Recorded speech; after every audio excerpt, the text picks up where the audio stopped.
ठीक है भाई, आज केमिकल बॉन्डिंग पूरा रिवाइज करते हैं। ओके, स्टार्टिंग से लेकर के एंड तक अच्छे से सुनना है सबको, और जो जो क्वेश्चंस कराता हूं उसको ध्यान से समझ लेना है ताकि आप कल की टेस्ट में अच्छा कर सको। राइट? तो देखो, जैसे ही एटम के स्ट्रक्चर के बारे में सारी क्लैरिटी आई तो बॉन्डिंग पे भी, इनफैक्ट बॉन्डिंग पे भी जैसे ओल्ड थियरी है स्ट्रक्चर ऑफ एटम की, वैसे बॉन्डिंग की भी ओल्ड थियरी है। अब बॉन्ड होता क्या है? Ideally a chemical bond is a force of attraction, nothing else. Okay, सिर्फ एक फोर्स ऑफ अट्रैक्शन है विच होल्ड्स डिफरेंट एटम्स और ions together in a molecule और कंपाउंड। अब कितने तरह के फोर्स है बाय नेचर, या कितने तरह का उसके अंदर इलेक्ट्रॉनिक लेवल पे अगर देखा जाए तो कितने तरह से बॉन्ड को क्लासिफाई करते हैं, तो मेनली तीन तरह की प्राइमरी बॉन्डिंग है। एक होती है सेकेंडरी बॉन्डिंग। प्राइमरी बॉन्डिंग कौन से तीन तरह की है बेटा? Covalent, ionic and metallic. ये तीसरा नाम मैंने मेटालिक जानबूझ करके लिया क्योंकि आयनिक एंड कोवेलेंट आपको पता होता है। ठीक है, आयनिक है, कोवेलेंट है, ये ट्रेडिशनल नाम। मेटालिक अलग क्यों है? क्योंकि मेटल ना तो कोवेलेंट मॉलिक्यूल जैसा होते हैं जैसे डायमंड, ना वैसा होते हैं, ना तो H2O आइस के जैसा होते हैं, और ना ही NaCl उनके जैसा स्ट्रक्चर है इनका। ये बिल्कुल ही अलग तरह का केस है। इसलिए मेटालिक बॉन्डिंग को जैसे प्रॉपर्टीज वाइज देख लो, बॉन्डिंग को एक्सेस करना हो तो प्रॉपर्टी देखो। NaCl को हैमरिंग करोगे बिखर जाएगा, क्रिस्टल उसका जो बड़ा सा होता है, ब्रिटल होता है। जबकि वहीं पे अगर आप मेटल को, कोई भी मेटल ले लो आप, जितना आप उसकी हैमरिंग करोगे उतना ही वो थिनर होता जाएगा। पतले से पतले शीट बना सकते हो उस चीज से अगर आप हैमरिंग करके चाहते हो। तो ये तीन तरह के बॉन्ड है। बॉन्ड है क्या? Force of attraction. ठीक, अब आते हैं, बात करते हैं आयनिक बॉन्ड क्या होता है। जैसे मैंने आपको समझाया कि बॉन्ड कितने तरह के होते हैं, दो तरह के, तीन तरह के chemical bond.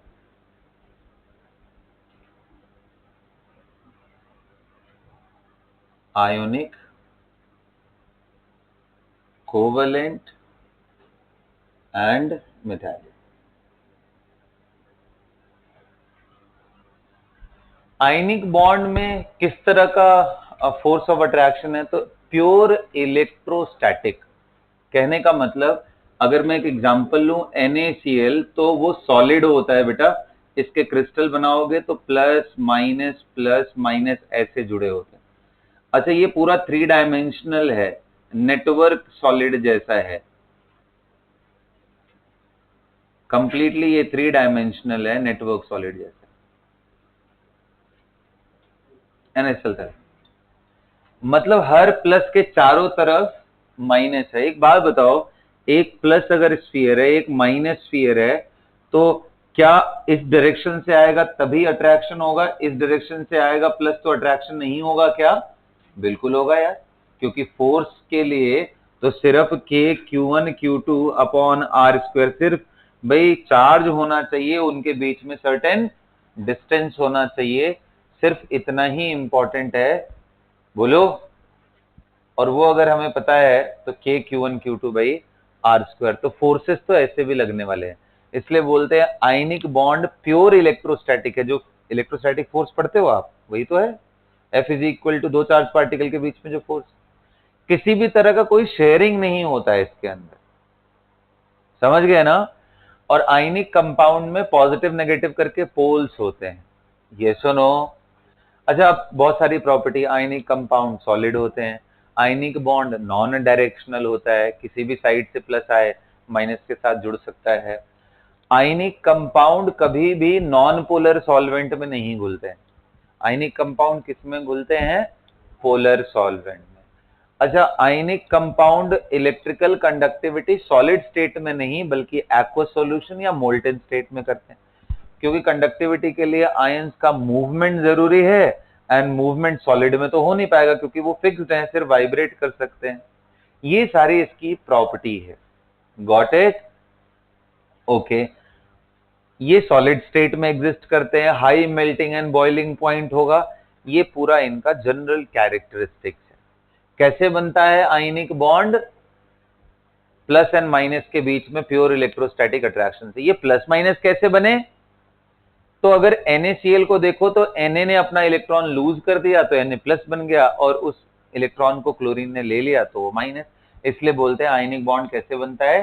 Complete transfer of electron से। सभी को समझ में आया? बोलो ओके जी। अब सारी कहानी यहां पे आती है कि भाई आयनिक बॉन्ड के अंदर कोवलेंट कैरेक्टर भी आता है क्या सर? दूसरा चीज, क्या जो आयनिक कंपाउंड है वो 100% आयनिक है? क्या किसी भी तरह का शेयरिंग नहीं होता है? ऐसा नहीं है, शेयरिंग होता है बेटा। इसी शेयरिंग के वजह से ही कोवलेंट कैरेक्टर डेवलप होता है। There are multiple ways by which we can get the covalent character. उनमें सबसे पहला नाम आता है difference in electronegativity. This is how we can calculate covalent and ionic character. बिल्कुल एकदम क्रिस्प एंड शॉर्ट नोट्स के जैसे पॉइंट्स में लिख रहा हूं, तो आप एकदम ऐसे ही करके एकदम दिमाग में बिठा लेना अच्छे से। आपके दिमाग में भी ये चीजें वैसी ही जानी चाहिए। तो एक बात बताओ, तुम चाहते हो कि इलेक्ट्रॉन पूरी तरीके से ट्रांसफर हो जाए और दो एटम के बीच में बॉन्ड जो बना है वो आयनिक हो जाए, A+ एंड B-। तो इलेक्ट्रोनेगेटिविटी का क्या क्राइटेरिया रखो कि ये आयनिक की तरफ ज्यादा हो जाए? तो गैप ऑफ इलेक्ट्रोनेगेटिविटी ज्यादा रखेंगे। भाई अगर बी की इलेक्ट्रोनेगेटिविटी ज्यादा है तो ये इतना ज्यादा हो कि इसके इलेक्ट्रॉन को खींच ले पूरी तरीके से। ये सुनो, so percentage ionic character, percentage ionic character proportional to difference of electronegativity, difference of electronegativity. अब अगर कभी आपसे क्वेश्चन आए कि बताओ NaCl ज्यादा आयोनिक है कि NaBr या NaI या NaF, आयनिक कौन ज्यादा है? NaF सबसे ज्यादा है, क्योंकि सोडियम तो सभी जगह है। इलेक्ट्रोनेगेटिविटी सबसे ज्यादा नॉन मेटल्स में किसकी होती है? फ्लोरीन, फिर क्लोरीन, फिर ब्रोमीन, फिर आयोडीन। ये कहां बताया है? पीरियोडिक प्रॉपर्टीज के अंदर। इसलिए वो टॉपिक इंपॉर्टेंट है, इसलिए बोला है कि उसको करके आना था सभी को। तो ये आयनिक कैरेक्टर का, ये आयोनिक कैरेक्टर का, तो कोवलेंट कैरेक्टर क्या होगा? बिल्कुल उल्टा। भाई अगर वो आयनिक हो गया पूरी तरीके से तो शेयरिंग नहीं करना चाहेगा, शेयरिंग हो रहा है तो आयनिक कैरेक्टर कम होगा। तो ionic character and covalent character एक दूसरे के बिल्कुल उल्टा होते हैं। Covalent character is inversely proportional to ionic character. So this is one of the very nice way of looking into it. और इससे मोरलेस बहुत सारे प्रॉब्लम आप कर सकते हो अगर आपको इलेक्ट्रोनेगेटिविटी पाउलिंग स्केल पे भी ध्यान है तो। एक बार मैं क्विकली रिवाइज कराना चाहूंगा और बल्कि याद कराना चाहूंगा कि सेकेंड पीरियड का जो एलिमेंट होता है लिथियम, यहीं से शुरू करते हैं, इसका होता है 1, इसके बाद बेरिलियम होता है 1.5, ठीक है। इसके बाद होता है बोरॉन 2, कार्बन 2.5, बोलो नाइट्रोजन। आ रहा है बात समझ में? क्यों बोलता हूं पीरियोडिक टेबल याद करने के लिए, वरना इसके अलावा कोई तरीका ही नहीं है कि तुम चीजों को असेंबल करके रख सको। ये क्या आएगा? 3.5। फ्लोरीन का कितना? अच्छा, नियॉन का कितना? 0। क्यों? बॉन्ड बनाता ही नहीं। इलेक्ट्रोनेगेटिविटी नोबल गैसेस के नहीं होते हैं। जेनॉन वगैरह के पास जाओगे तो थोड़ा बहुत आपको देखने को मिलेगा, बाकी कहानी खत्म। अच्छा, तो इसको हटा ही दो क्योंकि ये बॉन्ड नहीं बनाता। इनको याद रख लोगे। इसके बाद नीचे वाला, लिथियम के नीचे बताओ सोडियम, इसका होता है 0.9। अब देखो 0.3 बढ़ाते जाओ, Mg 1 point, aluminium, silicon, phosphorus, sulphur 2.4 होना चाहिए बट होता कितना है? और क्लोरीन अप्रोक्सीमेटली 3 मान लो, हमने ब्लॉक में पढ़ा हुआ था लेकिन अप्रोक्सीमेटली। बोलो, इतनी बातें अगर आप ध्यान रखते हो तो हो जाएगा। और एक अलग से किसको याद रख लेना है? हाइड्रोजन कितना होता है? 2। अब अगर मैं आपसे क्वेश्चन पूछ लूं कि बेटा ये बताओ कि अगर मैं इस बारी ना मेटल बदलता हूं, lithium fluoride sodium fluoride, potassium fluoride, इसमें परसेंटेज आयनिक कैरेक्टर आपके हिसाब से क्या लग रहा है? आयनिक कैरेक्टर किसका गैप ज्यादा है? फ्लोरीन इस बारी फिक्स हो गया 4, लिथियम का, हाँ देखो लिथियम का 1 है, ये 0.9, नीचे जाओगे पोटेशियम ये 0.8 होता है, तो ऐसे कर रहे, तो नीचे जाओगे तो आयनिक कैरेक्टर, हाँ वो नीचे जाने की वजह से नहीं, क्योंकि गैप ऑफ इलेक्ट्रोनेगेटिविटी बढ़ रहा है इस वजह से। आसान है ना तरीका? तो ये सबसे सिंपल तरीका है देखने का इलेक्ट्रोनेगेटिविटी के थ्रू। एक बड़ा इंटरेस्टिंग सा इसमें सवाल उठता है, लेकिन उसको हम लोग आंसर अब करेंगे फजान्स रूल्स के साथ। तो ये हमने पहला तरीका बताया डिफरेंस इन, दूसरा तरीका आता है फजान्स रूल। अब भाई फजान्स रूल क्या है? फजान्स रूल एक्चुअली आयनिक कैरेक्टर, आयनिक कंपाउंड्स के अंदर कोवेलेंट कैरेक्टर को देखने का एक इंसाइट देता है कि कोवेलेंसी आती क्यों है। ये इंसाइट मिलता है हमें किसके हेल्प से? फजान्स रूल से। क्या इंसाइट मिलता है भाई, इनका क्या नजरिया है? तो इनका कहना है देखो, जो आइडियल आयनिक कंपाउंड होना चाहिए वो परफेक्ट स्फीयर्स होने चाहिए, प्लस एन माइनस, और इनमें किसी भी तरह की शेयरिंग नहीं होनी चाहिए। लेकिन रियलिटी में क्या होता है, किसी एटम को आप कैटायन बनाओगे, उसके इलेक्ट्रॉन को बाहर निकाल दोगे, तो इसका इलेक्ट्रॉन के टुवर्ड्स अट्रैक्शन और बढ़ जाता है। और किसी को अगर तुम एक एक्स्ट्रा इलेक्ट्रॉन दे करके Cl माइनस कर दिए, तो इसका अपने ही इलेक्ट्रॉन, मतलब जो एक्स्ट्रा लेकर के आया है, उसके लिए अट्रैक्शन थोड़ा कम हो जाता है, और इसका साइज बढ़ जाता है, इसका साइज छोटा भी हो जाता है। ऐसे मान लो सोडियम इतना हो तो ये कॉन्ट्रैक्ट हो जाता है, क्लोरीन अगर इतना बड़ा है तो और बड़ा हो जाता है। This is how the size changes. तब इससे क्या होगा? इससे ये होता है कि कोई भी छोटा कैटायन बड़े नेगेटिव आयन के इलेक्ट्रॉन क्लाउड, आइडियली तो इलेक्ट्रॉन क्लाउड ही है, इलेक्ट्रॉन क्लाउड को अपनी तरफ खींचता है, क्योंकि इसका चार्ज देखो उतना ही है, साइज छोटा है, तो इसके सरफेस पे जो इलेक्ट्रिक फील्ड इंटेंसिटी लगेगी वो ज्यादा लगेगी। Do you guys agree? बोलो। फोर्स इसकी, क्योंकि force proportional to what? Charge का प्रोडक्ट अपॉन आर के स्क्वायर, बेसिकली Q1 Q2। तो चार्ज तो वही है, लेकिन कितने लोग करे, साइज छोटा होने की वजह से अपने इस जगह पे उन इलेक्ट्रॉन्स को खींचेगा। तो खींचने के बाद पता कैसा कर देता है, ये डिस्टॉर्ट कर देता है। ये जो अच्छा वाला स्फेरिकल चार्ज था, ये अब ऐसा हो जाता है, यही शेयरिंग ही रीजन है कोवेलेंसी के लिए। तो फजान का कहना है कि जो शेयरिंग हो रही है, इसको उन्होंने एक नाम दिया, क्या नाम दिया? पोलराइजेशन। क्या बोलते हैं इसको? और ये पोलराइजेशन के, इन्होंने पोलराइजेशन ही कोवेलेंट कैरेक्टर के लिए रिस्पॉन्सिबल है। Greater the polarization, greater will be covalent character, क्योंकि ग्रेटर विल बी शेयरिंग। अब इन्होंने बड़ा सिंपल सिंपल पॉइंट समझाया। बोले पोलराइज कर कौन रहा है? कैटायन। तो कैटायन के पोलराइज करने की एबिलिटी देखो। तो फजान्स रूल में इसलिए जो फर्स्ट रूल है उसमें पोलराइजिंग पावर देखते हैं, किसका?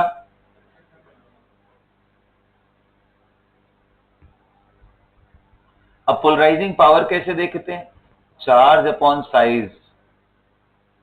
तुम साइज का स्क्वायर कर लो, कोई दिक्कत नहीं है यार, वैसे भी कोई वैल्यू नहीं पूछता है, it's just the ability.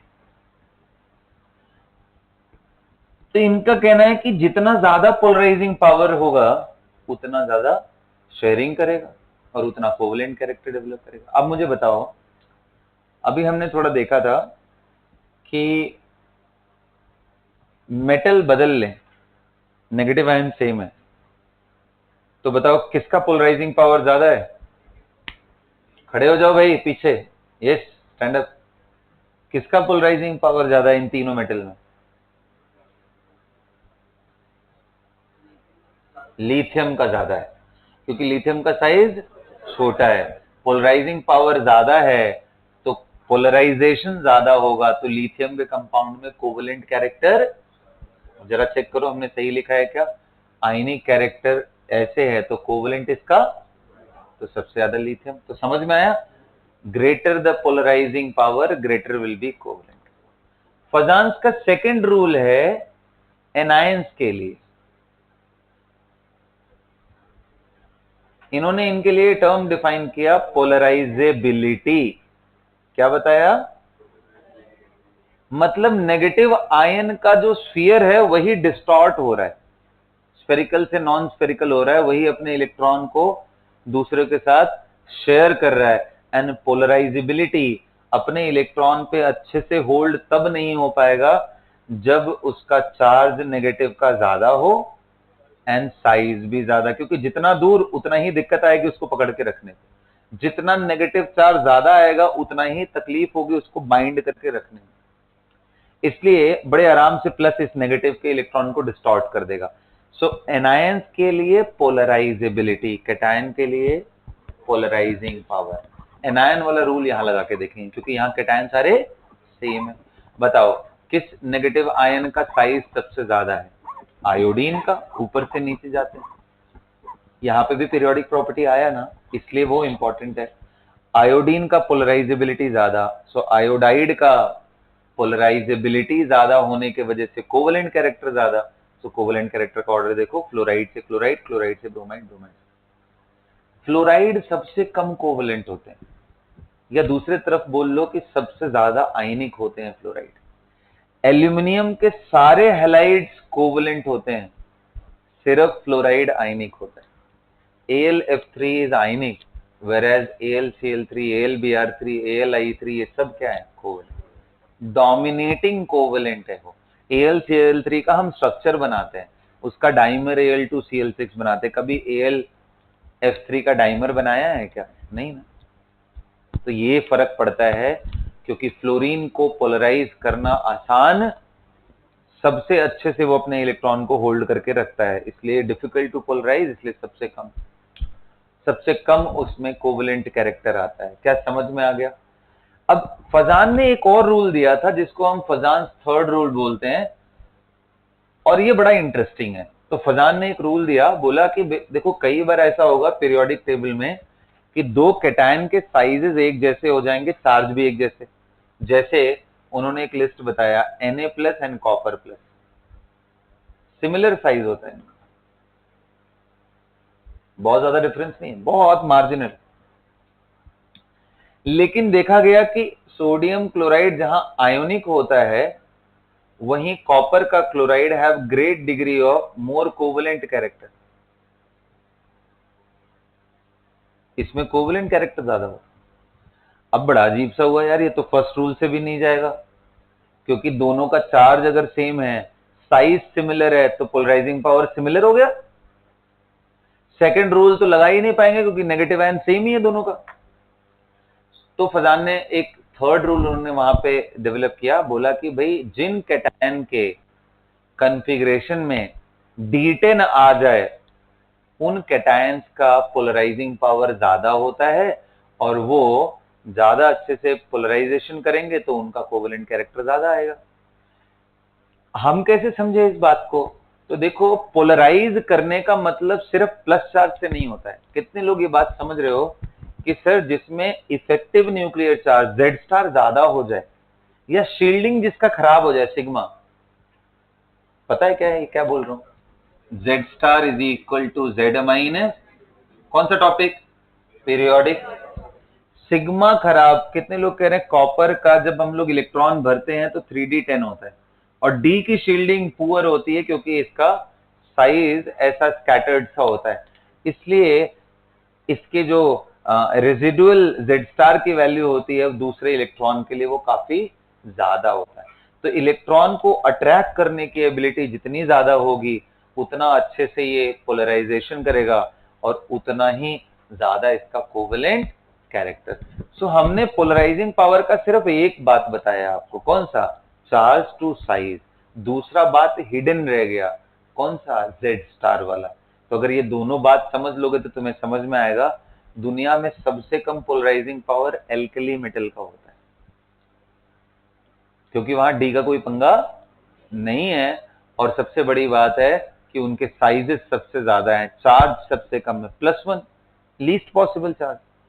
Size भी लेफ्ट टू राइट जाने पे घटता है, सबसे बड़े साइजेस इनके हैं, इसलिए ज्यादातर ionic compound of alkali metal के देखोगे, ज्यादातर आयनिक कंपाउंड आपको एल्कली मेटल।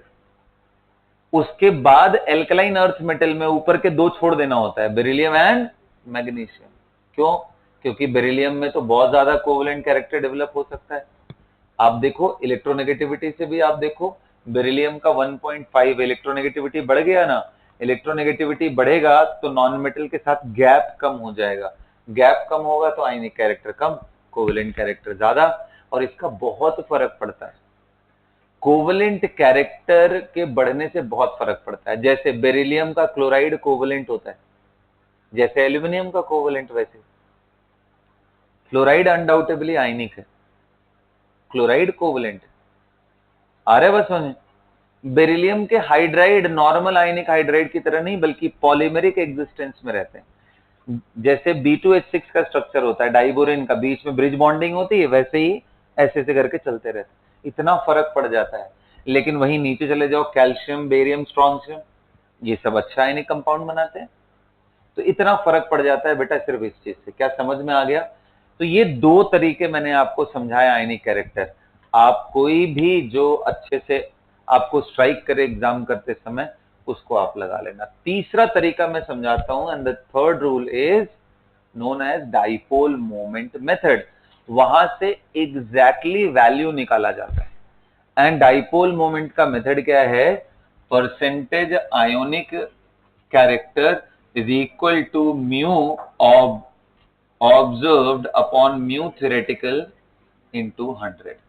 अब mu theoretical observed ये क्या है? ये डाइपोल से,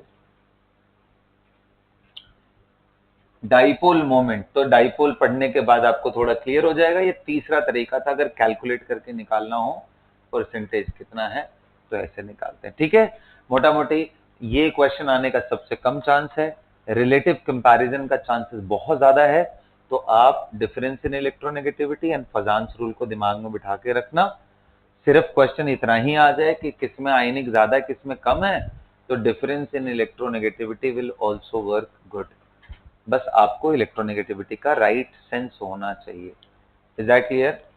चलिए, तो ये तो रहा बेटा किसके बारे में? Covalent character in ionic compound. अब बात करते हैं आयनिक कंपाउंड के फॉर्मेशन में बॉर्न हैबर साइकिल क्या होता है, एंड बॉर्न हैबर साइकिल के साथ साथ लैटिस एनर्जी क्या है, फिर जब इनको डिसॉल्व करते हैं तो हाइड्रेशन एनर्जी क्या होता है, इन सारे पॉइंट्स को समझते हैं।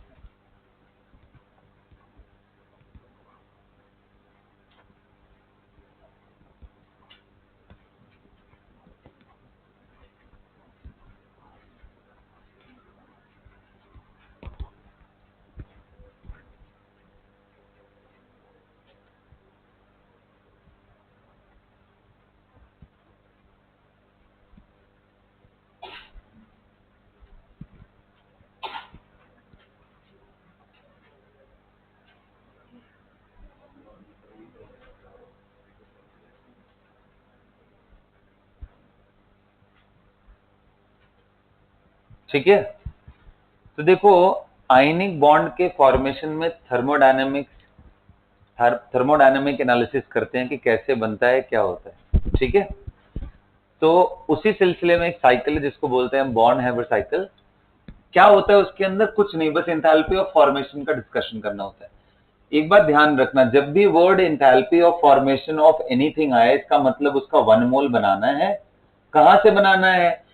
ये कंपाउंड के अंदर जो भी एटम दिखाई दे रहे हैं उनके एलिमेंटल फॉर्म से बनाना है।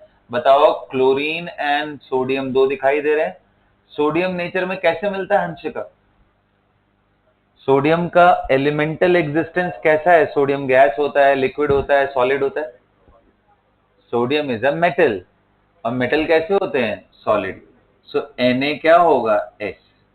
भाई मेटल सारे सॉलिड होते हैं ना, पूरे पीरियोडिक टेबल में जितने मेटल हैं मोस्टली सॉलिड हैं। लिक्विड में एक्सेप्शनल एक मर्क्यूरी है और एक गैलियम है और एक सीजियम है। बस यही 2-3 गिने चुने हैं जिनका रूम टेम्परेचर से थोड़ा ऊपर कर देने पे लिक्विड बन जाएगा। मर्क्यूरी तो खैर लिक्विड रूम टेम्परेचर। बाकी सारे मेटल्स कैसे होते हैं?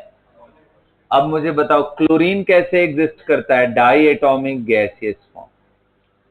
ये दोनों जब आपस में रिएक्ट करते हैं तो क्या बनता है? NaCl।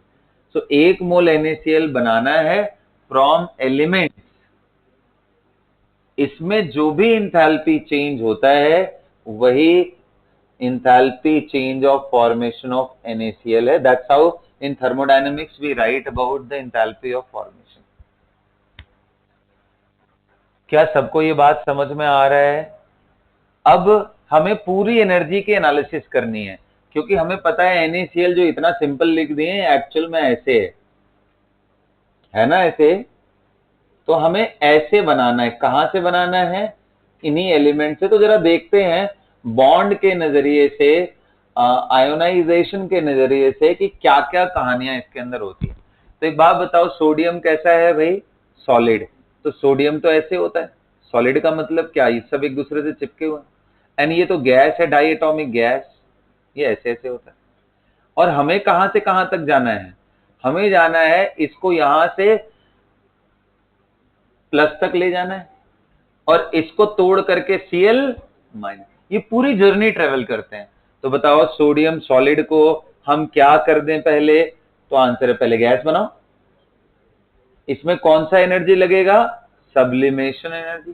क्योंकि ये प्रोसेस क्या है? सब्लिमेशन। किसी भी सॉलिड को गैस बनाने को क्या बोलते हैं बेटा? अब क्या ये बन गया? नहीं, अभी इसको क्या करना है? आयोनाइज। सो IE1। अब Na प्लस बन गया। अच्छा, Na प्लस तो बन गया लेकिन माइनस तो नहीं बनाना, उसको भी देख लेते हैं। बताओ Cl2 से बॉन्ड तोड़ोगे तो 2Cl बनता है। अगर हाफ मोल मैं ले लूं तो बॉन्ड एनर्जी बाई 2 ले लूं तो 1 मोल क्लोरीन का गैस मिल जाएगा। यहां बॉन्ड तोड़ना और इसको ये जो इलेक्ट्रॉन इसने छोड़ा था वो ले करके क्या बन जाएगा? Cl minus. Electron affinity. क्या ये बन गया क्या कंपाउंड? नहीं, अभी भी ये गैस फॉर्म में है। दूर दूर, ये दूर दूर है। अब लास्ट स्टेप क्या है कि ये दोनों गैस से नजदीक आकर के क्या बन जाएं? NaCl सॉलिड, यानी यही क्रिस्टल बन जाए। अब एक बात बताओ, क्या आपने फिजिक्स में ये कहानी पढ़ी है? पोटेंशियल एनर्जी इनफाइनाइट पे क्या होता है? जीरो। ये एक तरह से गैस लिखने का मतलब they are infinitely, they are separated at distance of infinite. तो यहां पे पोटेंशियल क्या है? जीरो। Potential energy zero. और यहां पोटेंशियल एनर्जी कितने लोग कह रहे हैं? Product of charge upon R plus plus R minus. क्या दिख रहा है क्या? प्रोपोर्शनल लिखा है क्योंकि बहुत सारे आ गए हैं तो किस तरीके से वो अरेंज्ड है उस पर भी डिपेंड करता है। क्या सबको समझ में आया? ये जो एनर्जी है बेटा, जहां पे गैसियस आयन से आयनिक कंपाउंड बन रहा है, इसको बोलते हैं लैटिस फॉर्मेशन और इस एनर्जी को बोलते हैं लैटिस एनर्जी। कौन सा एनर्जी? बच्चे गलती क्या करते हैं, कोई पूछता है व्हाट इज लैटिस एनर्जी, वो बोलते हैं लैटिस एनर्जी का मतलब when NaCl is form from sodium and chlorine. No, lattice energy is only this step, only this step when ions are coming close to form ionic compound, उसमें जितनी energy change आती है सिर्फ वही lattice है। पूरा जो एनर्जी है वो तो फॉर्मेशन एनर्जी है। इस पूरे फॉर्मेशन एनर्जी को मैं एक्सप्रेस करता हूं। कितने लोग कह रहे हैं यहां एनर्जी खर्च हुई, पॉजिटिव में देना पड़ा सब्लिमेशन। यहां एनर्जी खर्च हुई, निकालना पड़ा इलेक्ट्रॉन को। यहां भी एनर्जी खर्च हुई, बॉन्ड तोड़ना पड़ा। लेकिन क्लोरीन के केस में कितने लोग कह रहे हैं इलेक्ट्रॉन एफिनिटी कैसा होता है?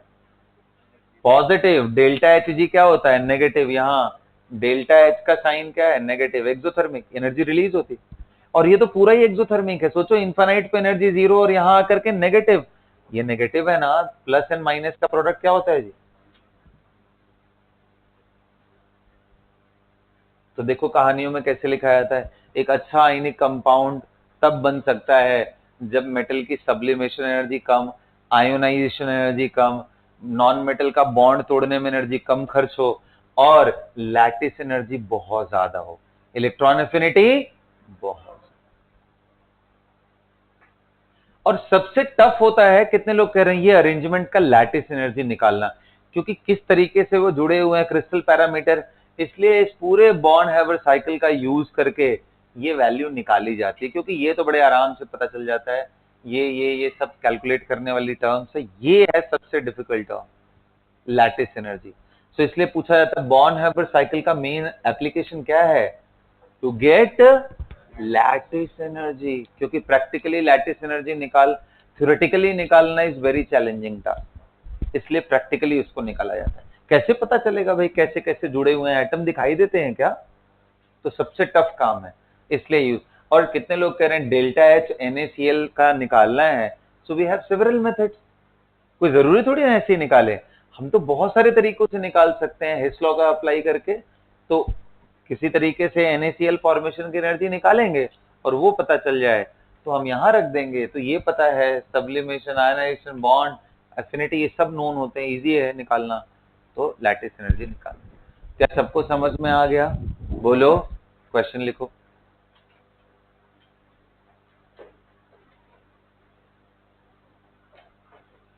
Arrange the following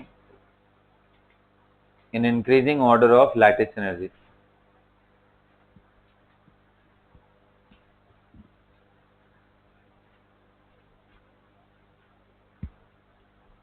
Arrange the following in increasing order of lattice energy.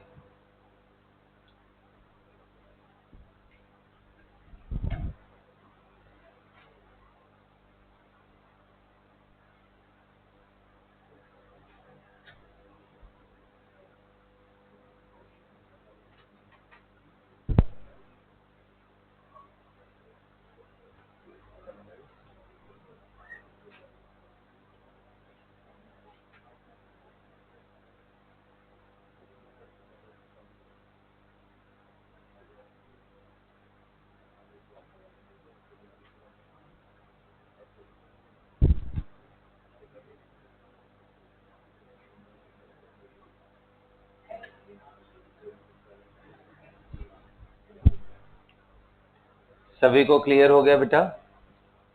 Note कर लिया सभी ने? लैटिस एनर्जी क्या है?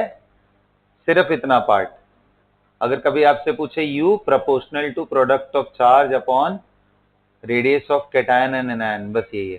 स्मॉल r का मतलब क्या है? Radius of cation, and capital R का मतलब क्या है? Radius of negative. क्वेश्चन लिखो तो, मैंने बोला arrange in increasing order of lattice energy ना, मुझे बताओ sodium fluoride, sodium chloride, sodium bromide, ये पहला है क्वेश्चन। दूसरा दे दे रहा हूं, NaCl MgO Al2O3, ये सेकंड क्वेश्चन। थर्ड,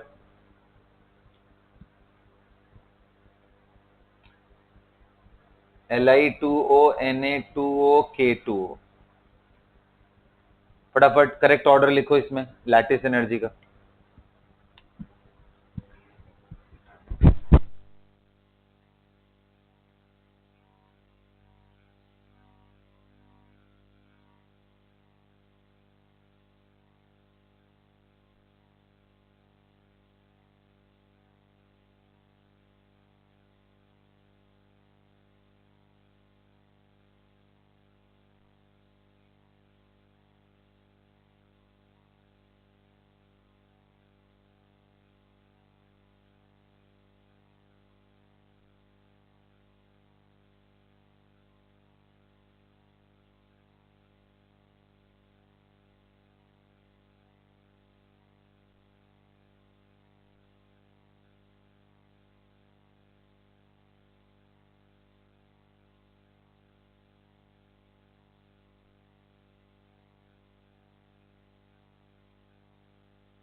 कर लिया बेटा? बताओ पहले वाले में क्या आंसर? सबसे ज्यादा NaF। समझ में आ रहा है? इसमें हाँ, क्या समझ में आ रहा है? देख, इसका चार्ज +1 है, इसका -1, इसका +2 है, इसका -2, इसका +3, इसका -2।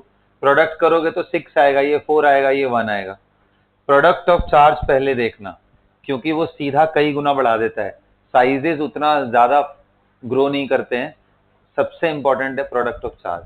और लैटिस हमें पता है कि पोटेंशियल एनर्जी जैसा ही है, तो greater the charge, product of charge greater will B lattice. कितने लोग का सही हुआ ये हाथ उठाओ। ये तीनों का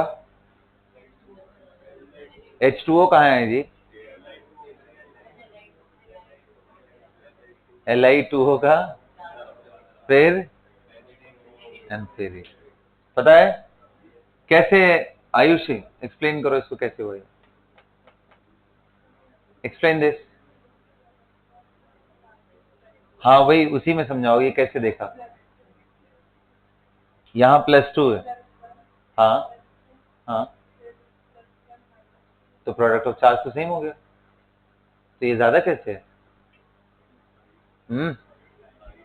अरे पूछ रहा हूँ, जिससे से बोलने दो। बोलो रूपम, किसका साइज बड़ा है? लिथियम का ना? हाँ, फिर किसका? किसका साइज बड़ा है? सोडियम का सबसे बड़ा है ना, लिथियम सोडियम पोटेशियम में। ठीक है, चलो ग्रेट। आ गया है सबको? ये समझ में आ गया? अच्छी बात है। चलो ये नोट करके एकदम बढ़िया से अपने पास रख लेना है सबको, ठीक है, बाद में ना पाए। लैटिस एनर्जी क्लियर हो गया? अब कितने लोगों को समझ में आता है सॉल्युबिलिटी एंड हाइड्रेशन एनर्जी? उसके बाद हम कोवलेंट पढ़ेंगे, पहले ये दोनों पार्ट समझ लेते हैं।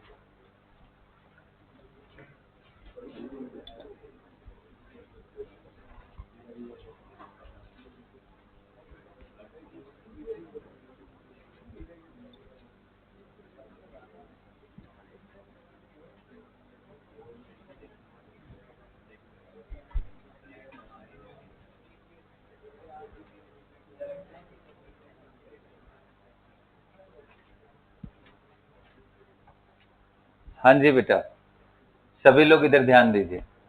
किसकी बात करने जा रहा हूं मैं अब? हाँ, तो पहले देखते हैं हाइड्रेशन एनर्जी क्या होता है। लैटिस तो समझ में आ गया, हाइड्रेशन एनर्जी का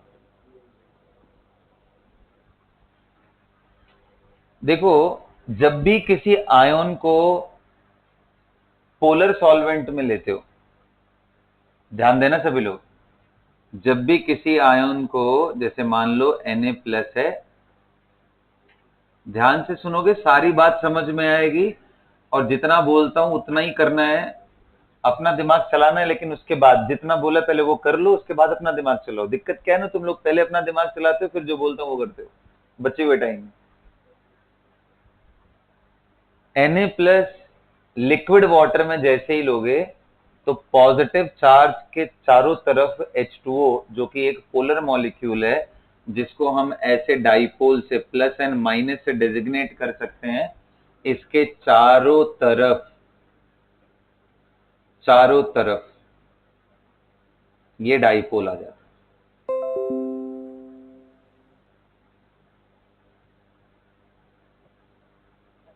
ये जो डाइपोल आता है इसके चारों तरफ क्यों आएगा? Electrostatic attraction. भाई आयंस डाइपोल को तो अट्रैक्ट करते हैं फिजिक्स के रूल के हिसाब से। ये जो डाइपोल का आयन के साथ अट्रैक्शन है,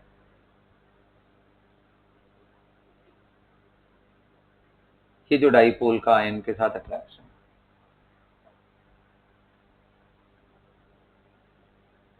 ion dipole attraction,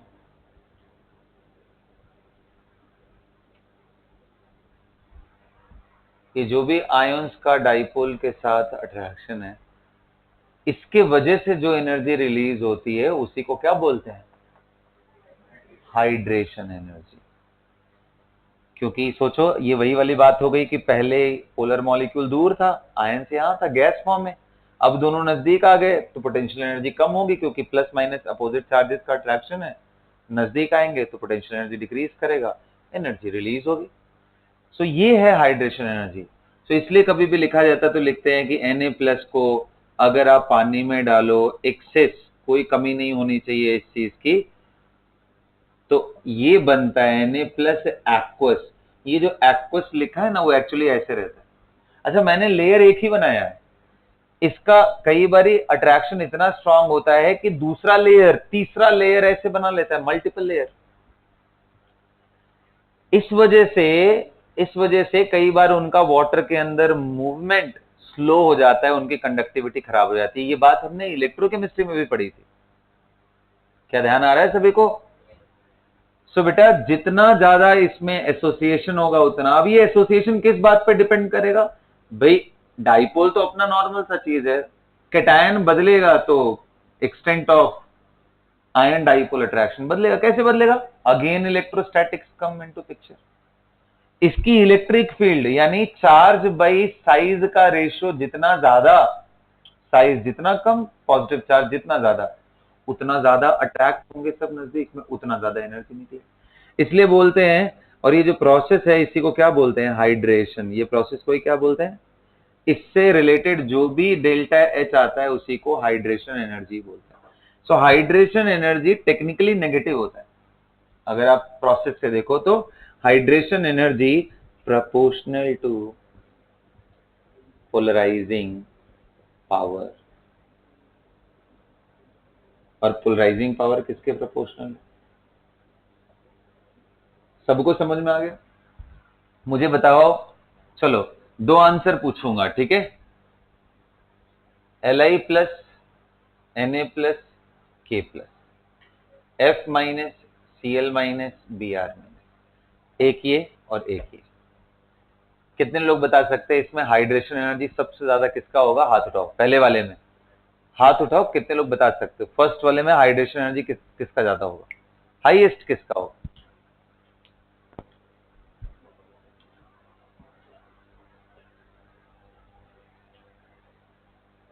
hydration energy किसका ज्यादा होगा? तन्वी, यशस, भूपिंदर, दीक्षा एंड अवनीत। वीडियोज ऑन बेटा,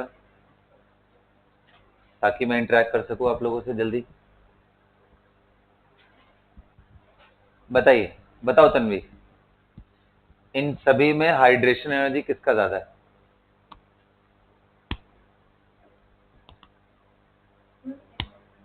किसका? Li प्लस का। कितने लोग इस बात से अग्री करते हो कि हाइड्रेशन एनर्जी Li प्लस का ज्यादा होगा? अग्री करते हो? ठीक है, चलो। तो इन तीनों में हाइड्रेशन एनर्जी सबसे ज्यादा किसका होता है? Lithium plus. क्या रीजन? हाइड्रेशन एनर्जी अट्रैक्शन पे डिपेंड करता है। अट्रैक्ट करने की ability charge to size ratio पे डिपेंड करता है।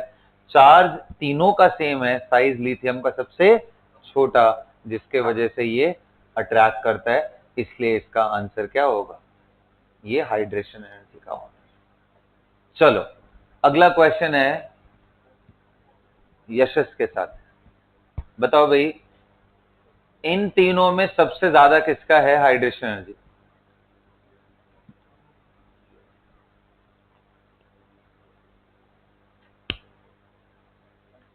यशस, मैं ऑडिबल? यस। बताओ किसका ज्यादा है इन तीनों में? किसका ज्यादा है? कितने लोग बता सकते हो?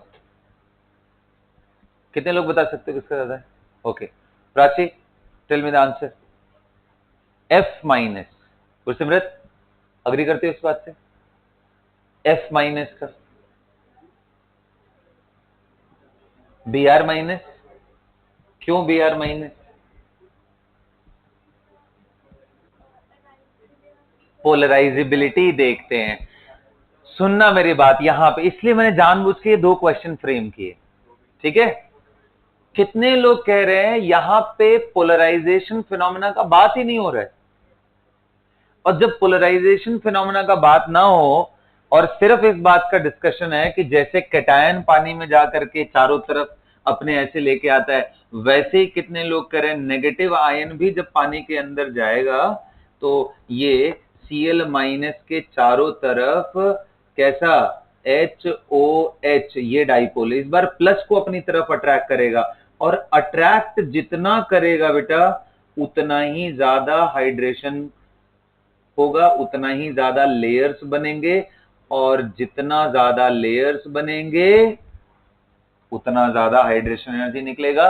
हाइड्रेशन या अट्रैक्शन ये डिस्टॉर्शन नहीं है, ये अट्रैक्ट करने की एबिलिटी है। तो यहां पे भी सिर्फ इलेक्ट्रिक फील्ड लगेगा जो कि चार्ज बाई साइज के ही प्रोपोर्शनल।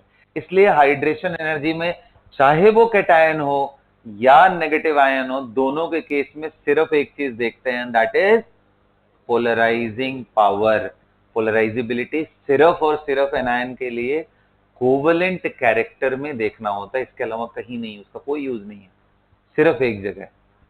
याद रहेगा सभी को? तो इसका आंसर क्या आएगा? F-, फिर Cl-, फिर ये भी हाइड्रेशन एनर्जी, क्योंकि यहां पे भी पोलराइजिंग पावर से ही टिक करना है, यहां भी पोलराइजिंग पावर से ही टिक करना है। याद रहेगा सबको? बोलो। तो अब हाइड्रेशन एनर्जी क्लियर हो गया? बोलो। चलो अब मुझे एक बात बताओ, Na+ से बात नहीं, Mg+2 जाओगे, दोनों सेम पीरियड के? बोलना बेटा। चल यहां लिखता हूं, सोडियम आयन Mg+2 Al+3, ये तीनों ही मेटल है ना, और मेटल के ही कैटायन है, ये मेटलिक कैटायन है ना। इन तीनों में सेम पीरियड पे है, ये सेम पीरियड में है ना, सबका इलेक्ट्रॉनिक कॉन्फ़िगरेशन सेम होता है। इन तीनों में हाइड्रेशन एनर्जी किसकी ज्यादा होती है? किसकी ज्यादा होगी? हाइड्रेशन एनर्जी किसकी ज्यादा होगी? सोच लो, कोई बात नहीं है।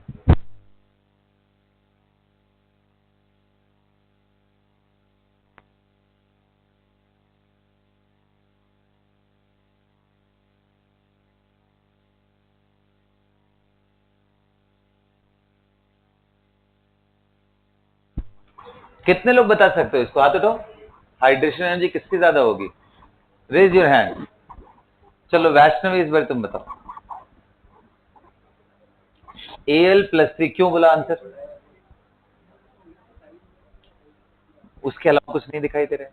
ये सर +1 है, ये +2 है, ये +3 है, चार्ज ही ट्रिपल हो जा रहा है। ये साइज तो छोटा होता ही है, खैर लेफ्ट टू राइट जब भी जाते हो तो साइज डिक्रीज करता है, और मजे की बात है चार्ज जितना बढ़ाते जाओगे साइजेस, और तो एल्यूमिनियम+3 का साइज काफी छोटा होता है, बहुत। एल्यूमिनियम+3 का हाइड्रेशन एनर्जी बहुत ज्यादा होता है, सिर्फ 3 गुना नहीं, many folds higher than that of Na+। बोलते हैं सोडियम के किसी भी हैलाइड पे तुम हाइड्रेटेड वाटर का कुछ भी नहीं देखोगे, जबकि एल्यूमिनियम का क्लोराइड हाइड्रेटेड होता है। AlCl3.5H2O 6H2O, ये सब बड़े कॉमन सी चीज है, जबकि NaCl.6H2O कभी नहीं देखोगे। क्यों?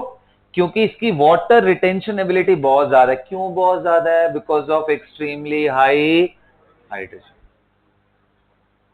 याद रहेगा क्या?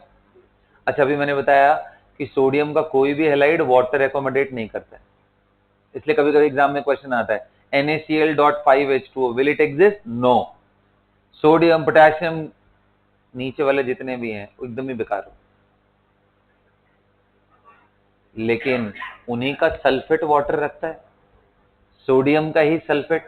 तो ये सोडियम का कमाल नहीं है, ये कमाल सल्फेट आयन का। SO4 2 नेगेटिव, डबल नेगेटिव है, ऑक्सीजन है, स्मॉलर साइज है, वो अट्रैक्ट करता है वाटर को। तो सल्फेट अट्रैक्ट कर सकता है वाटर को, क्लोरीन, ब्रोमीन, आयोडीन का अट्रैक्टिंग पावर उतना जबरदस्त नहीं है, तो इसलिए वो नहीं रख पाते हैं। Is that clear everyone? तो इसमें ऑर्डर बड़ा सिंपल है, ज्यादा नहीं, बहुत ज्यादा, बहुत बहुत बहुत ज्यादा है, too much. There is huge gap between polarizing power of Na+, Mg+2 and Al+3. क्या सभी को हाइड्रेशन एनर्जी समझ में आ गया, लैटिस एनर्जी समझ में आ गया? अब यहीं से मैं एक क्वेश्चन पूछता हूं, सॉल्युबिलिटी, जो कि एग्जाम में पूछा जाता है क्वालिटेटिव एनालिसिस समझने के लिए, वेट टेस्ट समझने के लिए। क्वालिटेटिव एनालिसिस में सॉल्युबिलिटी का ट्रेंड नहीं याद तो सारा पढ़ाई बेकार है। उसमें एकदम आपको याद हो जाना चाहिए सॉल्युबिलिटी किसकी होती है किसकी नहीं होती है, रिलेटिव सब सब सब, सब सारा चीज एकदम दिमाग में घुस जाना चाहिए। आओ चलो मैं सबसे फेवरेट क्वेश्चन से स्टार्ट करता हूं और वहीं से देखते हैं। लिखो तो क्वेश्चन,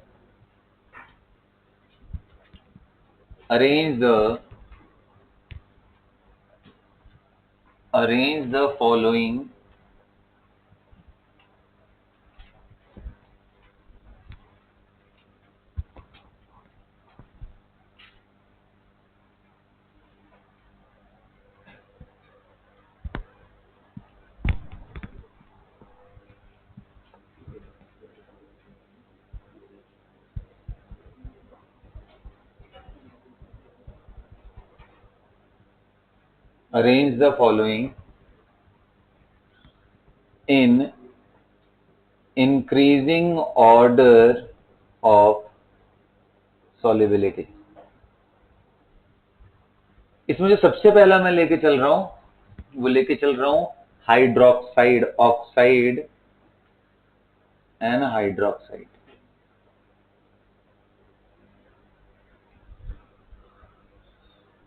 ना ऐसे ही टॉपिक वाइज आप सभी लिख लो, ये सबके लिए इंपॉर्टेंट है क्योंकि इतना डिटेल में आपने बॉन्डिंग के टाइम पे नहीं पढ़ा होगा।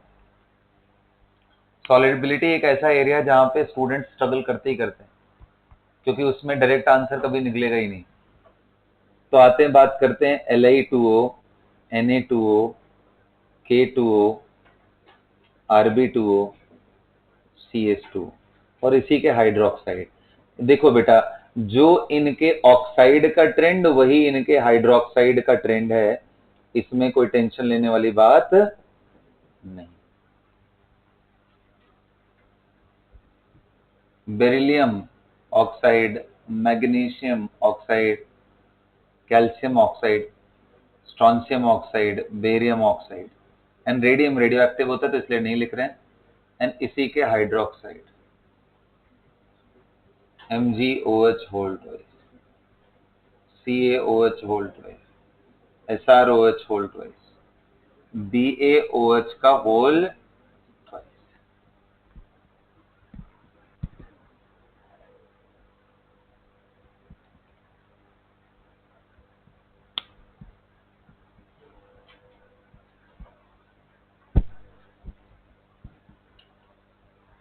कर लिया सभी ने?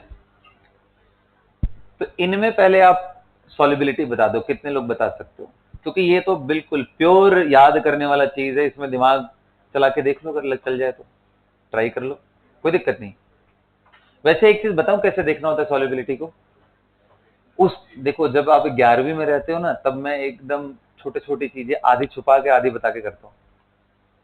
मैंने आपको क्या बताया होगा कि सॉलिबिलिटी प्रोपोर्शनल टू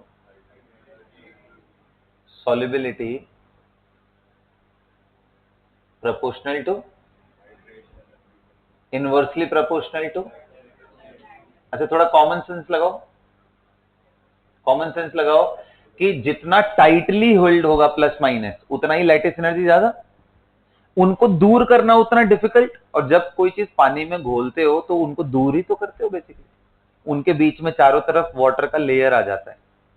मतलब कि अगर तुम NaCl जैसे कंपाउंड को पानी में घोलते हो तो क्या करते हो आइडियली होता क्या है, चेंजेस क्या होते हैं, एटॉमिक लेवल पे क्या चेंजेस होते हैं? एटॉमिक लेवल पे चेंजेस ये होते हैं कि यहां अगर आपने पानी ले रखा है, H2O ले रखा है, जो कि H2O एक डाइपोल जैसा है, प्लस और माइनस, ये क्या करता है, नेगेटिव वाला एंड लाके प्लस के चारों तरफ चिपकता है।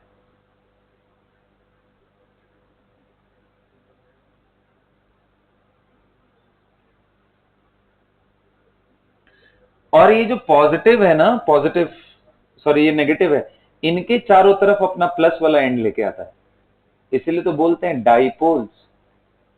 इनके पास दोनों पोल है, तो दोनों दोनों पे चिपकना चाहते हैं और यही इनको खींच रहा होता है। थोड़े टाइम के बाद इसी सॉल्यूशन में कैसा हो जाएगा कि ये जो प्लस था और ये जो माइनस है, इसके चारों तरफ, मैं बस एक दिखा रहा हूं बट ऐसे समझ लो क्लस्टर्स होंगे, और इसके चारों तरफ बस मैंने एक दिखाया है, ऐसे ऐसे करके सब अच्छे से घेर लेंगे इसको, अच्छे से सॉल्वेट हो जाएंगे, एक लेयर डेवलप हो जाएगी, इसी को बोलते हैं solvation. This is how the solubility. तो क्या किया, प्लस माइनस को दूर कर दिया एंड उसके चारों तरफ लेयर बना ली। तो कितने प्रोसेस हुए, दो चीज। पहला, ब्रेकिंग ऑफ द लैटिस। कौन सा एनर्जी यूज हुआ, लैटिस एनर्जी। जितना हाई लैटिस एनर्जी उतना डिफिकल्ट उनको सेपरेट करना, इसलिए सॉल्युबिलिटी खराब होती।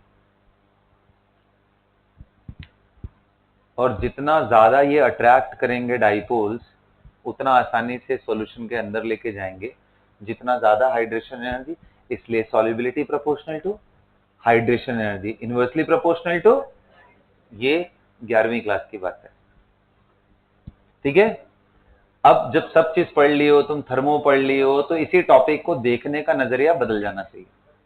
अब हम कैसे देखेंगे, हम देखेंगे ओवरऑल क्या हो रहा है।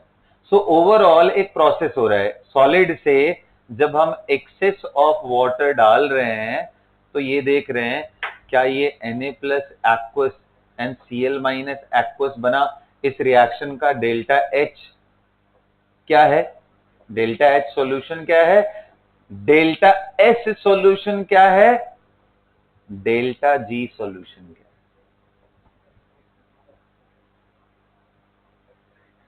हाँ, बात नहीं हुई।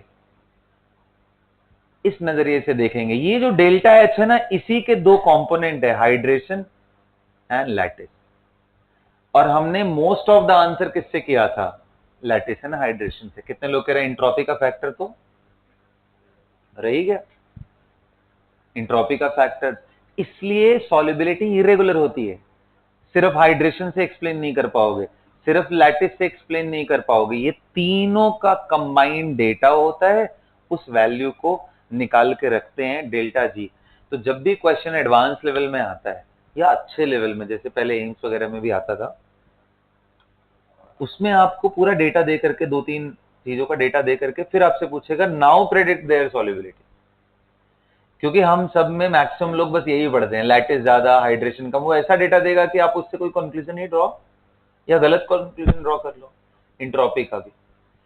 तो एट द एंड सॉल्युबिलिटी याद करना। अच्छा, एक और चीज समझाता हूं, ये बताओ हाइड्रेशन एनर्जी किसके प्रोपोर्शनल था, पोलराइजिंग पावर। वो उसमें ऊपर क्या आ रहा है, चार्ज, नीचे क्या आ रहा है, लैटिस एनर्जी किसके प्रोपोर्शनल है, प्रोडक्ट ऑफ चार्ज अपॉन, दोनों ही तो वैसे ही प्रोपोर्शनल है। अगर दोनों ही वैसे ही प्रोपोर्शनल है तो हमें पता है कि अगर लैटिस ज्यादा हुआ तो हाइड्रेशन भी ज्यादा होगा। एक ज्यादा हुआ तो सॉल्युबिलिटी बढ़ रही है, दूसरा ज्यादा हुआ तो सॉल्युबिलिटी, तो एक बढ़ा रहा है एक खराब कर रहा है। इसलिए ये सिर्फ नाम की कहानियां हैं, एट द एंड इससे कुछ रिजल्ट हासिल होने वाला, इसलिए बोलते हैं सॉल्युबिलिटी के ट्रेंड को दिमाग में रखना। तो अब बताओ मुझे, कितने लोगों को ट्रेंड ध्यान है कि ऑक्साइड में क्या होता है, चलो ठीक है, यस, इसे डाउन द ग्रुप, यही है नहीं था, increases down the group, yes it increases down the group, solubility increases down the group। अब आपसे पूछा जाए कि भाई बताओ डाउन द ग्रुप जाने से सॉल्युबिलिटी अगर ऑक्साइड की इंक्रीज कर रही है तो हाइड्रोक्साइड की भी। और मैं एक आपको ट्रिक देता हूं समझने के लिए, मुझे एक बात बताओ, लिथियम हाइड्रोक्साइड ज्यादा बेसिक है या सोडियम हाइड्रोक्साइड। आप जितना भी बचपन से अभी तक केमिस्ट्री पढ़े हो, उसमें किसका नाम ज्यादा सुने हो, लिथियम के sodium. Sodium hydroxide is more basic. इसका मतलब ऊपर से नीचे जाने पे अगर बेसिक स्ट्रेंथ बढ़ रहा है तो सॉल्यूशन में ज्यादा OH माइनस देता होगा तभी तो ये डिसॉल्व अच्छे से होता है। उसके नीचे वाला और बेटर, उसके नीचे वाला और बेटर, यस और नो बोलो, ध्यान रहेगा ना। ऑक्साइड एंड हाइड्रोक्साइड की सॉल्युबिलिटी डाउन द ग्रुप नीचे जाने पे बढ़ती है। देख, यहां पे भी वही ट्रेंड है, इसमें कोई प्रॉब्लम नहीं, यहां पे भी अच्छा जरा देखते हैं कि हमारा आंसर आ किससे रहा है। अगर मान लो हाइड्रेशन से देखते तो आंसर मैच कर रहा है क्या? नहीं कर रहा है। किससे मैच कर रहा है? लैटिस से। हाइड्रेशन ज्यादा बेरिलियम का है लेकिन सबसे कम सॉल्युबल है बेरिलियम, बल्कि ये पानी में घुलता ही नहीं है, इनसॉल्युबल। किसी को याद है कि बेरिलियम का ऑक्साइड एम्फोट्रिक होता है? पूरे एस ब्लॉक में अकेला ऑक्साइड है जो एम्फोट्रिक होता है।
समझ में आया कि बेरिलियम ऑक्साइड पूरे एल्कली मेटल में अकेला ऐसा है जो पानी में कम घुलता है, उससे थोड़ा बेटर मैग्नीशियम है, और ये तीनों के तीनों सॉल्युबल हैं। इसलिए एल्कलाइन अर्थ मेटल में अच्छे बेसिस का नाम लोगे तो बेरियम एंड स्ट्रॉन्शियम आते हैं। कैल्शियम ऑक्साइड ओके, मतलब बढ़िया है, मॉडरेट, मॉडरेट से स्ट्रॉन्ग के बीच में आप बोल लो, और ये भी बेसिक है, लेकिन अकेला ऑक्साइड जो एम्फोट्रिक है पूरे एस ब्लॉक में, अकेला ऑक्साइड जो एम्फोट्रिक है उसका नाम क्या है? Beryllium oxide. याद रहेगा। अच्छा और एक चीज बताता हूं, ऑक्साइड का आयनिक कैरेक्टर और ऑक्साइड का बेसिक प्रॉपर्टी दोनों पैरेलल होता है। कभी आपसे पूछे कि भाई ऑक्साइड दिए हुए हैं, उनमें एसिडिक स्ट्रेंथ बताओ, बेसिक स्ट्रेंथ बताओ, तो आयनिक कैरेक्टर को याद रखो, जितना आयनिक ज्यादा उतना बेसिक ज्यादा। लिख लो ये बात, इस पे क्वेश्चन पूरे इनऑर्गेनिक में बनते हैं। ऑक्साइड पूरे इनऑर्गेनिक का बनता है, तो ये किसी ब्लॉक स्पेसिफिक का क्वेश्चन नहीं है, ये केमिकल बॉन्डिंग से शुरू होकर के किसी भी ब्लॉक में जा सकता है। So greater the ionic character of oxide, greater will be its basic strength. तो बताओ बेसिक पावर भी यही ऑर्डर है, क्योंकि down the group ionic character बढ़ेगा, बढ़ेगा ना, पोलराइजिंग पावर कैटायन का कम हो रहा है तो बढ़ेगा, डिफरेंस इन इलेक्ट्रोनेगेटिविटी बढ़ रहा है तो बढ़ेगा। अभी हमने फजांस रूल भी सीखा इलेक्ट्रोनेगेटिविटी का। तो क्या सबको पूरी बात समझ में आ गई? सॉल्युबिलिटी ऑफ किसका? Oxide and hydroxide. क्लियर हो गया? बोलो। और एक बात बताऊं, जितने मैंने बताए ये सॉल्युबल, इनको छोड़ करके पूरे पीरियोडिक टेबल में एक थैलियम है जिसका हाइड्रोक्साइड थोड़ा ज्यादा सॉल्युबल होता है, not to this level but decent enough. उसके अलावा कोई ऑक्साइड पानी में सॉल्युबल, कोई हाइड्रोक्साइड पानी में सॉल्युबल। और सिर्फ इतने छोटे से पॉइंट से कितने बढ़िया बढ़िया क्वेश्चन क्वालिटेटिव में बनते हैं, कि जैसे मान लो तुम्हारे पास है आयरन का क्लोराइड और इसको अमोनिया प्लस पानी के सॉल्यूशन में डाल दिया गया, तो पूछता है यहाँ प्रोडक्ट बताओ क्या बने। बच्चों को लगता है पता नहीं इसमें क्या करना है। देखिए कोई ऑक्सीडाइजिंग एजेंट, रिड्यूसिंग एजेंट नहीं इतना पावरफुल, अमोनिया पानी में लेते ही थोड़ा सा OH माइनस निकालता है। क्या मालूम है? अमोनिया बेसिक होता है, और इतना OH माइनस काफी है इसको प्रेसिपिटेट करने के लिए, तो it forms yellow, brownish yellow precipitate of ferric hydroxide. OH minus मिला और ये मिल करके PVD बन गए। Manganese MnOH whole twice precipitate, cadmium CdOH whole twice precipitate। तो सभी के सभी प्रेसिपिटेट बनाते हैं अगर वो सॉल्युबल है और हाइड्रोक्साइड मिल गया। सिर्फ यही वो ऐसे हैं जो प्रेसिपिटेट नहीं बनाते, तो कह सकते हो strong basis of oxides are very limited, वो बहुत ज्यादा नहीं, बस इतने ही। क्या समझ में आ गया? ऑक्साइड का पूरा कहानी क्लियर हो गया।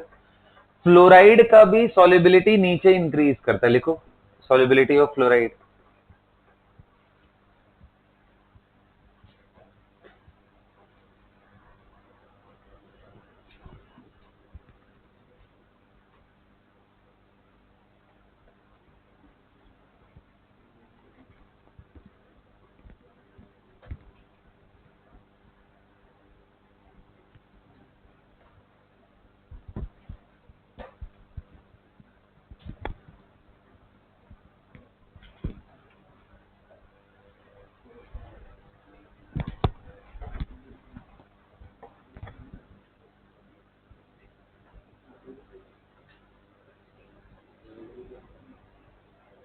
मैं किसकी बात कर रहा हूं अभी? सारे आयनिक, क्योंकि हमारा डिस्कशन क्या चल रहा है, मैं फ्लोराइड CF4 का बात नहीं कर रहा हूँ, SiF4 का बात नहीं कर रहा हूँ, क्योंकि वो क्या होते हैं, कोवलेंट।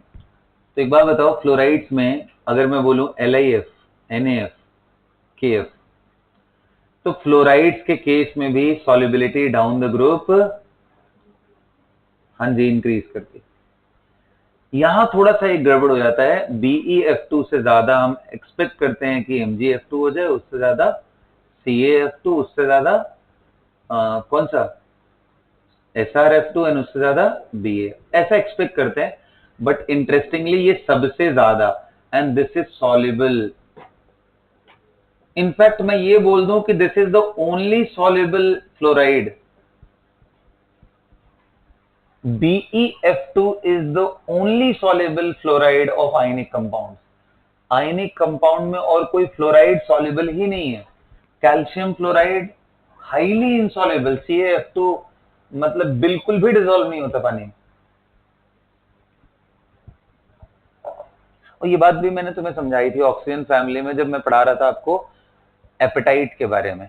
बोन के अंदर calcium phosphate dot CaOH whole twice का कॉमन, मैंने बोला था OH को फ्लोरीन आके रिप्लेस करके बन जाएगा तो फ्लोरो एपेटाइट बन जाता है, और वो इतना स्ट्रांग हो जाता है कि वो डिसॉल्व ही नहीं होता है फर्दर। इसलिए थोड़ा सा फ्लोराइड आयरन का concentration in toothpaste deliberately add किया जाता है।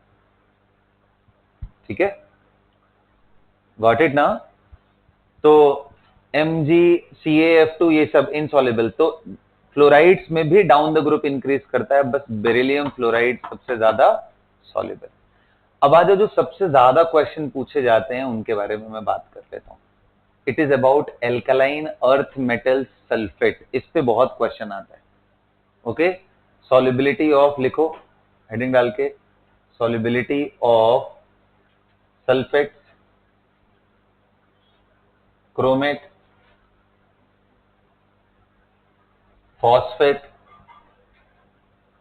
आयोडाइड, डॉट डॉट डॉट, ये क्या है? Large negative ion. Solubility of this, of alkaline earth metal.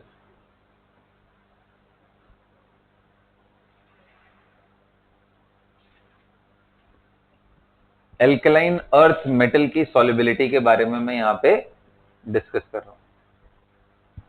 Alkaline earth metal की सॉल्युबिलिटी के बारे में चलिए अब देखिए। एक बारी मैं चाहता हूं कि आप थोड़ा दिमाग लगाओ, एक बारी लैटिस एंड हाइड्रेशन दोनों से पहले निकालो, एंड फिर थोड़ा सोचो और बताओ मुझे। Beryllium magnesium sulphate, CaSO4, SrSO4 and BaSO, इनमें आप सॉल्युबिलिटी का ट्रेंड बताओ। मैंने, अच्छा, जो कहानी सल्फेट में फॉलो होगी रिलेटिव टेंडेंसी, वही सारे नेगेटिव आयंस में होगी, बड़े वाले जितने भी।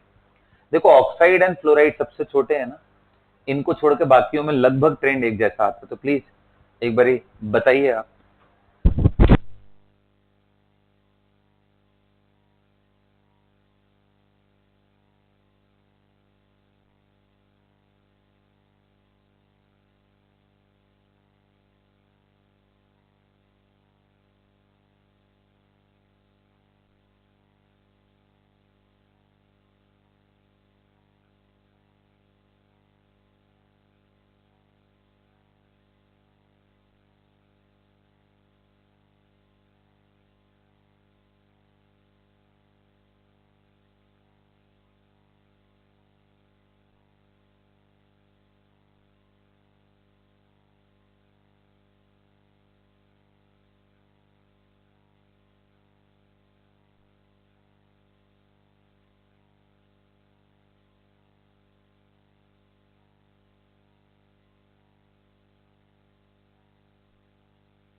बोलिए बच्चों, सोचा कुछ? अच्छा ये बताओ, लैटिस से क्या आंसर आता? लैटिस एनर्जी से क्या आंसर आता? सबसे ज्यादा कौन सा? बेरिलियम सल्फेट लैटिस से ज्यादा सॉल्युबल होता? BaSO4, बिल्कुल सही। और अगर हाइड्रेशन से देखते तो बी, आंसर यही है। बल्कि बताऊं, ये दोनों इनसॉल्युबल होते हैं। और ये देखो कई बार क्वेश्चन आ चुका है यार, बेरियम सल्फेट तो go two molecule, I mean compound है जब भी प्रेसिपिटेशन की बात आती है। आप याद करो, एक क्वेश्चन आता है कि भाई बेरियम पेरोक्साइड से अगर मुझे H2O2 बनाना हो तो क्या करें? तो बोलते हैं इसमें डाइल्यूट H2SO4 डाल दो। क्यों? क्योंकि जैसे H2SO4 डालोगे, बेरियम और ये मिलकर प्रेसिपिटेट बना लेंगे BaSO4 का, ये नीचे बैठ जाएगा और ये पानी में घुल करके ऊपर ही रह जाएगा H2O2। So sulphate of strontium and barium insoluble होते हैं, बाकी ये दोनों सॉल्युबल। और जब ये बहुत लंबे टाइम तक छोड़ दिया जाए, एज्ड कैल्शियम सल्फेट, ये भी इनसॉल्युबल होता है। लेकिन ऐसे नॉर्मली फ्रेशली प्रिपेयर्ड वो सॉल्युबल है। ये दोनों सॉल्युबल है, ये इनसॉल्युबल है। इसका मतलब ये किसकी बात मान रहे हैं? लैटिस की बात नहीं मान रहे। किसकी बात मान रहे हैं? हाइड्रेशन। तो कुछ गड़बड़ी है क्या? और ये ट्रेंड सिर्फ इसी के लिए नहीं है बेटा, ये ट्रेंड सभी के लिए है। बेरिलियम क्रोमेट ज्यादा सॉल्युबल है, MgCrO4 ज्यादा सॉल्युबल है, CaCrO4 ज्यादा, SrCrO4 ज्यादा सॉल्युबल, Ba, समझ में आ रहा है? क्रोमेट में तो ये इनसॉल्युबल। ये कहानी सिर्फ इसी के लिए नहीं, आयोडाइड आयन के लिए, फॉस्फेट के लिए भी रिलेटिव आंसर ये, कार्बोनेट के लिए भी यही है यार। ये वाला जो ट्रेंड है ना, डाउन द ग्रुप इंक्रीज करने वाला, इसमें बस एक ही आता है ऑक्सलेट बड़े आयन में, बाकी सब में यही ट्रेंड है जो मैंने यहां लिखा है। तो क्या कारण है? तो देखो ये बड़ा ये कंसेप्चुअल चीज है, इसलिए एग्जाम में पूछता है, बहुत बार पूछता है क्या कारण है ऐसा। इसके पीछे कारण ये है कि नेगेटिव आयन को देखो, ये पॉली एटॉमिक है। पॉली एटॉमिक का मतलब एक एटम एंड फिर 3-4 एटम और साथ में मिल करके काफी बड़ा। जब नेगेटिव आयन बहुत बड़ा हो जाए, कैटायन उसके सामने बिल्कुल छोटू सा दिखने लग जाए, तो इनके बीच का जो डिस्टेंस है ना d, जो कि small r plus capital R के बराबर, वो नियरली कैपिटल R ही हो जाता है। और d फिक्स हो गया तो कितने लोग कह रहे हैं lattice energy product of charge upon small r plus capital R, और ये value is similar to Q1 Q2 upon capital R, क्योंकि small r is too small. इसका मतलब लैटिस एनर्जी इज कांस्टेंट, और लैटिस जब कांस्टेंट हो जाए, उतना ज्यादा डिफरेंस ना हो, तो डिसाइडिंग फैक्टर कौन सा हो गया? इसलिए यहां पे ये क्वेश्चन बनता है। याद रहेगा सभी को, smaller cation and large anion में कैटायन का साइज थोड़ा बहुत बदल भी दोगे तो भी लैटिस एनर्जी नियरली कांस्टेंट हो जाती है, जिसके वजह से lattice energy is not the deciding factor. कौन सा डिसाइडिंग फैक्टर हो जाता है? इसलिए इस पे क्वेश्चन खूब बनता है। क्या सभी को ध्यान रहेगा? हाँ ठीक है। बाकी देखो, लैटिस एनर्जी कोवेलेंट कैरेक्टर पे, मेल्टिंग पॉइंट पे डिपेंड करता है। जितना ज्यादा थर्मल स्टेबिलिटी भी एक पार्ट आता है, वो भी समझ लेते हैं। जैसे थर्मल स्टेबिलिटी पूछा जाता है कि भाई थर्मल स्टेबिलिटी का मतलब क्या है, कि गर्म करो तो कौन जल्दी टूट जाएगा, कौन जल्दी नहीं टूटेगा, यही ना मतलब है। हीट कर देने से कौन डिकम्पोज हो जा रहा है, कौन वोलेटाइल मैटर दे रहा है, कौन नहीं दे रहा है, इसी पर डिपेंडेंट है।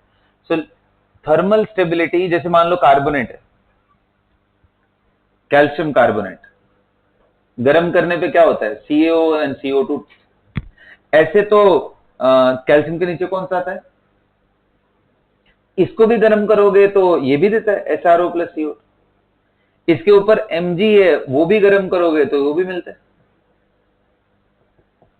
तो सर टूट तो सभी रहे हैं, तो थर्मली कौन ज्यादा स्टेबल है? तो थर्मली वो ज्यादा स्टेबल है जो हायर टेम्परेचर पे टूटता हो। थर्मली वो कम स्टेबल है जो लोअर टेम्परेचर पे ही ब्रेक डाउन कर जाता हो, या तो मेल्ट कर जाता हो या तो टूट करके फ्रैगमेंट्स में कई सारे मॉलिक्यूल्स में ब्रेक डाउन कर जाता हो। ठीक है, अब आयनिक कंपाउंड में थर्मल स्टेबिलिटी कैसे देखेंगे बताओ? कोई आयनिक कंपाउंड कब ज्यादा स्टेबल हो सकता है? तो दो कारण आपको दिखाई देने चाहिए सीधे तौर पे, कि अगर वो आयंस के फॉर्म में दूर हो रहे हैं तो lattice energy responsible, isn't it? जैसे मान लो मैं बोलूं कि बेटा ये बताओ मैग्नीशियम का ऑक्साइड, एंड मैं CaO BeO ऑक्साइड की बात करो, तो यार इसमें जैसे ये टूट रहा है, पॉलीएटॉमिक था, टूट करके ऑक्साइड बना, CO2 निकला, इसमें तो और कोई बचा ही नहीं है, सिर्फ ऑक्सीजन ही, ये तो आयन ही एक है। ये टूटने का मतलब है कि तुम ऑक्सीजन को पहले दूर कर रहे हो, फिर उसके बाद उसकी कोई कहानी हो रही। यहां सीधे तौर पे कौन सी एनर्जी लग रही होगी? लैटिस। यहां आंसर किससे करोगे? लैटिस। यहां सीधे तौर पे लैटिस नहीं है, कार्बोनेट दूर नहीं हो रहा है, बल्कि कार्बोनेट में से जो ऑक्सीजन है, इसको ना ये कैल्शियम हो गया, बेरिलियम हो गया, ये इसको खींच रहे हैं। बताओ, खींचने की एबिलिटी, पोलराइज करने की एबिलिटी कहां से आता है? Covalent character. यस और नो? तो जिसमें कोवलेंट कैरेक्टर ज्यादा, जिसमें कैटायन की पोलराइजिंग पावर ज्यादा, उतना जल्दी खींच के ऑक्साइड बनाएगा और यहां से CO2 बाहर निकल जाएगा। तो जहां कहीं ब्रेकडाउन होने वाली बात हो कि यार पॉलीएटॉमिक है, टूट करके कुछ दो कंपोनेंट्स में ब्रेक कर रहा है, अगर ऐसी बात है तो आंसर किससे करना? कोवलेंट कैरेक्टर से। जितना कोवलेंट कैरेक्टर ज्यादा, या यूं कह लो जितना पोलराइजिंग पावर कैटायन का ज्यादा, उतना जल्दी टूट जाएगा, थर्मली कम स्टेबल होगा। और जितना ज्यादा और अगर इसकी बात नहीं हो रही है पॉलीएटॉमिक नेगेटिव आयन की, सिंगल नेगेटिव आयन है, O-2 F-, Cl-, तो आंसर किससे करोगे? लैटिस एनर्जी से। याद रहेगा, हेडिंग डालो thermal stability. And this is the last topic of ionic bonding, thermal stability.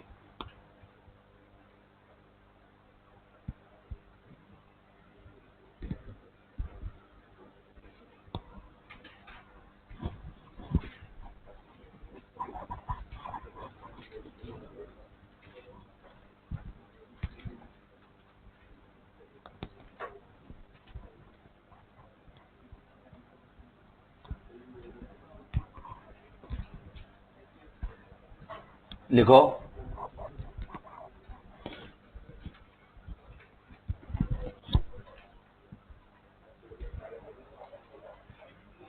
देखो, a compound, an ionic compound is thermally more stable, an ionic compound is thermally more stable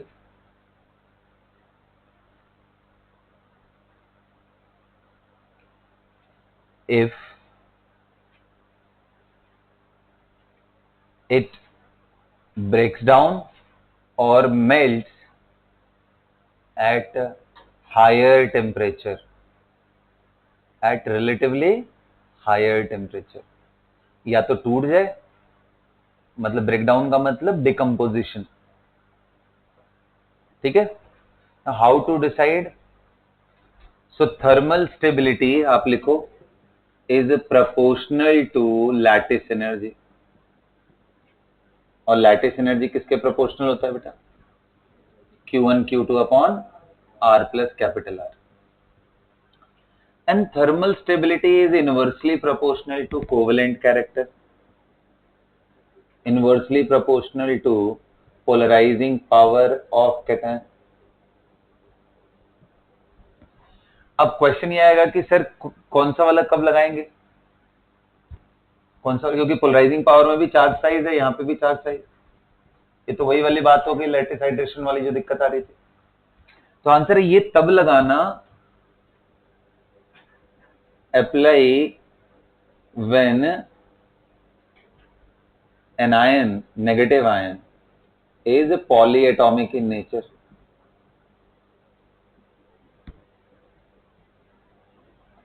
जैसे carbonate, bicarbonate, hydroxide, N3 minus, आ रहा है बात समझ में, और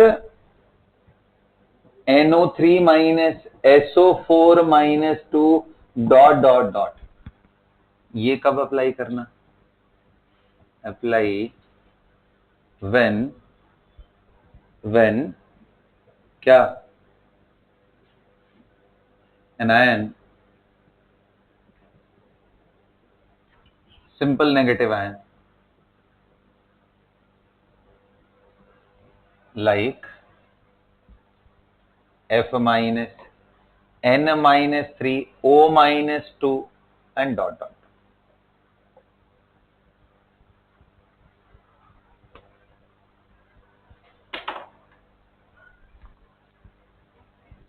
Example, thermal stability.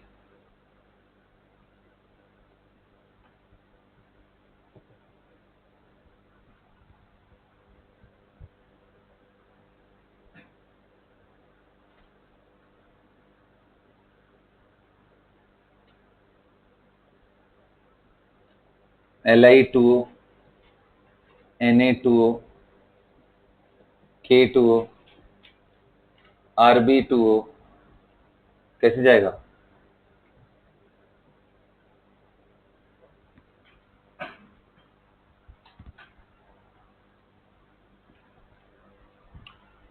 Fluoride में LiF, NaF, KF, RbF, ये पहला। दूसरा देता हूं, कार्बोनेट ले लेते हैं, Li2CO3। चलो भाई गुरसिमरत बताओ,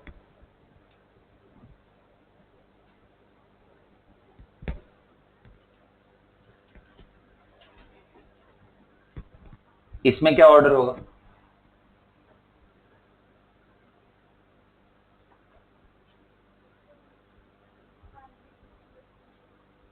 किसका ज्यादा होगा? बिल्कुल, यहां ऐसे होगा ऑर्डर। और आपको इसका एक ट्रेलर दिखाता हूं। सारे कार्बोनेट में एल्कली मेटल के सिर्फ लिथियम ही टूट जाता है गर्म करने, बाकी टूटते ही नहीं है। गर्म करोगे तो तुम्हें Li2O एंड CO2 मिलता है, बाकी ना तो सोडियम, और इस पे भी स्टोइकियोमेट्री में क्वेश्चन बनते, K2CO3, इनको गर्म करने पे कुछ नहीं होता, नो CO2 इज इवॉल्व। कभी कभी क्वेश्चन भी इस तरह के पूछ ले जाते, कौन से ऐसे कार्बोनेट है जो CO2 देते ही नहीं है? आंसर कौन सा है? सोडियम से लेके सीजियम तक। पूरे एल्कली मेटल में सिर्फ लिथियम देता है, क्योंकि ये सबसे कम पोलराइजिंग पावर वाले हैं ना। तो कम पोलराइजिंग पावर मतलब कम टेंडेंसी ऑफ कोवेलेंट कैरेक्टर, इसलिए जल्दी डिकम्पोज नहीं करेंगे, तो ये टूटते ही नहीं है। बल्कि इनको इतना गर्म करो कि मेल्ट हो जाए तब टूटते हैं, मेल्ट होने के पहले नहीं टूटते। ठीक है, तो ये यहां पे लिख लेना कि ये सॉलिड लिखा है मैंने, यहां भी सॉलिड, मोल्टेन स्टेट में नहीं है ये, और ये गैस। नंबर 3, अगर मैं तुमसे पूछूं Li2CO3, Be2CO3, इन दोनों में लेफ्ट से राइट जाने पे चार्ज भी बढ़ रहा है, साइज भी कम, मोर कोवेलेंट कैरेक्टर, तो और आराम से टूट जाएगा। पूरा बेरिलियम का फैमिली BeCO3 से लेकर के, सॉरी Be2 नहीं, BeCO3 से लेकर के बेरियम कार्बोनेट सब टूटते हैं, गर्म करने पे सभी ऑक्साइड देते हैं। और क्या देते हैं? CO2। अब बताओ कितना फेमस रिएक्शन है, कैल्शियम कार्बोनेट को गर्म करते हैं तो क्या मिलता है? CaO प्लस CO2 मिलता है ना, यहीं से डिराइव्ड है। पॉलीएटॉमिक नेगेटिव आयन है, तो हमने किससे डिसाइड किया? किससे डिसाइड किया? बोलो, कोवेलेंट कैरेक्टर। क्या सभी को समझ में आ गया? थर्मल स्टेबिलिटी का क्लैरिटी आ गया? बोलो। ऐसे ही देखो नाइट्रेट का केस आता है, पूछा जाता है नाइट्रेट्स में, जैसे मैं आपसे पूछूं कि LiNO3 and NaNO3, KNO3, RbNO3, इन सभी नाइट्रेट में थर्मल स्टेबिलिटी का ऑर्डर क्या है? तो देखो पॉली एटॉमिक है तो थर्मली स्टेबल ऐसे होंगे, और इसका मजेदार चीज ये है कि गर्म करो तो ये टूट जाता है, और ये NO2 O2 दोनों गैस देता है। बताओ क्या NO2 पैरा है, क्या O2 पैरा है? Both are para. इसमें कोई कलर्ड ऑक्साइड है? NO2। कौन सा थर्ड?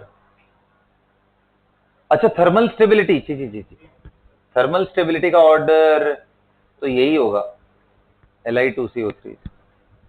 वो गलत किया मैंने, बोल वही कहा नहीं रहा हूं, गलत कर दिया वहां पर, क्योंकि इसका पोलराइजिंग पावर कम है ना, इसका ज्यादा है तो कम थर्मली स्टेबल होगा तो और जल्दी टूट जाता है। हाँ मैं यहाँ बता, नाइट्रेट्स में इनको गर्म करोगे तो ये ऐसे नहीं टूटता है, ये NaNO2 और सिर्फ ऑक्सीजन देता है 300 के पहले, और 300 डिग्री से लेकर के 500 600 700 ऐसे करके और हायर टेम्परेचर पे गर्म करोगे, हायर स्ट्रॉन्ग हीटिंग करते हैं तो ये बनता है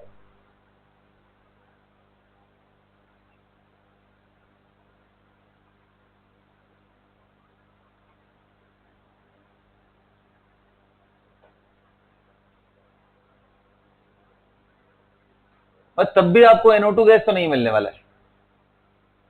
Even on strong heating also you're not going to get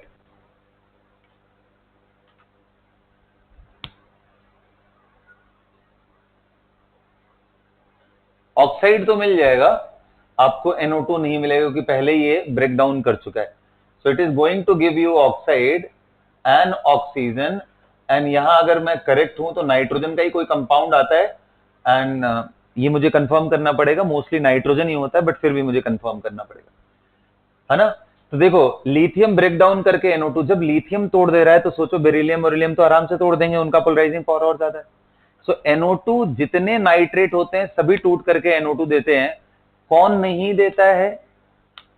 alkali metal में लिथियम के नीचे वाले, जिनका पोलराइजिंग पावर सबसे कम है दुनिया में, सोडियम से लेकर के सीजियम के कंपाउंड पोलराइजिंग पावर के मामले में सबसे कम पोलराइजिंग पावर वाले कैटायंस की कैटेगरी में आते हैं। क्या सभी को समझ में आ गया? नाइट्रेट कैसे टूटते हैं, कार्बोनेट कैसे टूटते हैं, सबको क्लियर हो गया? सो हीटिंग इफेक्ट का एक आइडिया लग रहा है ना। अब इसी को एक्सटेंड करेंगे, आपको एक DPP दे दूंगा, उसमें हीटिंग इफेक्ट के बारे में सारी कहानी लिखी हुई है, उसको अच्छे से पढ़ लेना, ठीक है। So with this everyone we are done for ionic compound completely. Is that clear? अच्छा अब मैं बस कोवेलेंट को एक आउटलाइन कर दे रहा हूं, कोवेलेंट ढंग से पढ़ के आओगे, अगली क्लास में टेस्ट होगा, अच्छे से पढ़ के आओगे, अगली क्लास में हम टेस्ट करेंगे। पहले मैं आपका कुछ डाउट सेशन कर लूंगा, अगर आपको डाउट होंगे तो, और नहीं तो सीधा टेस्ट के बाद डाउट लेंगे, ठीक है। इट डिपेंड्स कि आपकी तैयारी कैसी है उसके हिसाब से। तो चलो अब फिलहाल मैं आउटलाइन बता दे रहा हूं। देखो कोवेलेंट के लिए पूरी कहानी है, एकदम लंबी चौड़ी कहानी, इसका सीक्वेंस फॉलो नहीं करोगे ना तो कुछ नहीं आएगा, मैं बता रहा हूं। सबसे पहली चीज है आपको ये समझना लुईस स्ट्रक्चर क्या होता है एंड बॉन्ड स्ट्रक्चर क्या होता है।